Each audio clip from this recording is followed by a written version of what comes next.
T'es-tu déjà senti au bas d'une montagne d'adversité en regardant ton processus de perte de poids devant toi, toutes les actions que tu vas devoir prendre, et la démotivation a automatiquement embarqué, puis tu as simplement décidé d'abandonner le processus?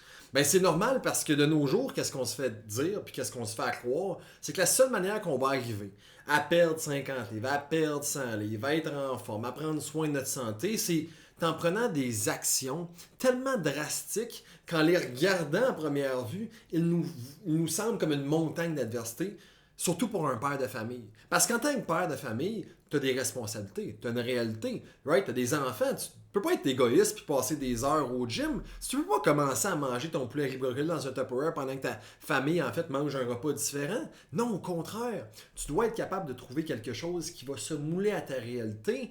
Et de nos jours, toutes les diètes, toutes les méthodologies qu'on entend en fait pour être capable de perdre du poids, ben, nous forcent à nous mouler à leur méthode. Puis tu vois, le problème que je vois trop souvent, c'est que les pères de famille en surpoids, ils vont se laisser, dans le fond, arrêter par ça, freiner. Parce qu'ils croient que la seule manière de perdre du poids, c'est d'avoir un plan alimentaire qui est souvent rigide, okay, qui est irréaliste, qui va être tellement structuré que ça va créer une résistance entre eux et leur famille. Okay? Qui vont avoir besoin de faire des heures de cardio et passer leur journée à aller au gym. À manger de la bouffe qui est plate, qui goûte la tourbe, qui n'a aucune saveur, puis ben, à se forcer parce qu'ils mangent de la salade, puis qui ont tout le temps faim, à avoir un sentiment, okay, comme quoi ils sont en train de se faire dévorer par l'intérieur. Mais au contraire, perdre du poids, c'est plus simple qu'on le croit.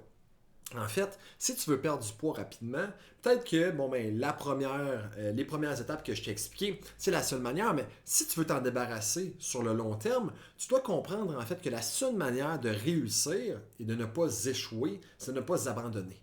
L'échec n'est pas...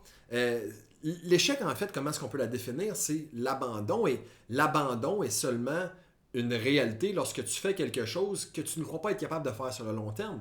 Alors, de commencer avec des actions que tu ne crois pas que tu vas être capable de répéter sur le long terme, c'est automatiquement signer ton arrêt de mort puis de t'assurer d'échouer, d'abandonner avant même d'avoir commencé le processus. Alors, à quoi ressemble une perte de poids qui est durable, mais qui est également, en fait, réaliste dans le temps pour que tu puisses la maintenir?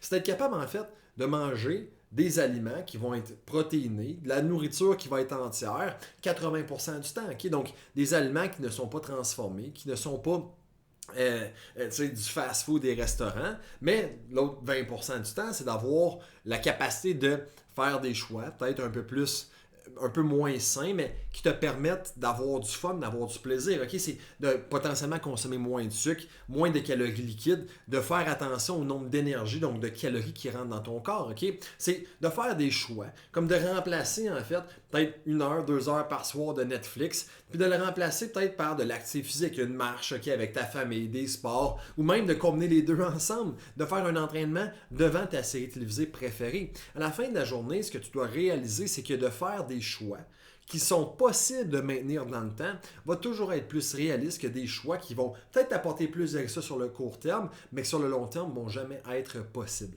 Alors si tu te trouves au bas de cette montagne-là actuellement, concentre-toi sur 1 à 2 actions que tu sais que tu vas être capable de prendre, durer dans le temps et de maintenir afin que tu puisses commencer tranquillement, pas vite, à avancer dans ton cheminement. Parce que si tu regardes le sommet de la montagne et toutes les actions que tu vas devoir prendre pour t'y rendre, c'est sûr que la seconde en fait que tu vas commencer à avancer, tu vas trébucher et tu vas retomber au bas de la montagne. Au contraire, tu dois te concentrer sur le prochain pas, qui sont les actions que tu dois faire aujourd'hui et demain.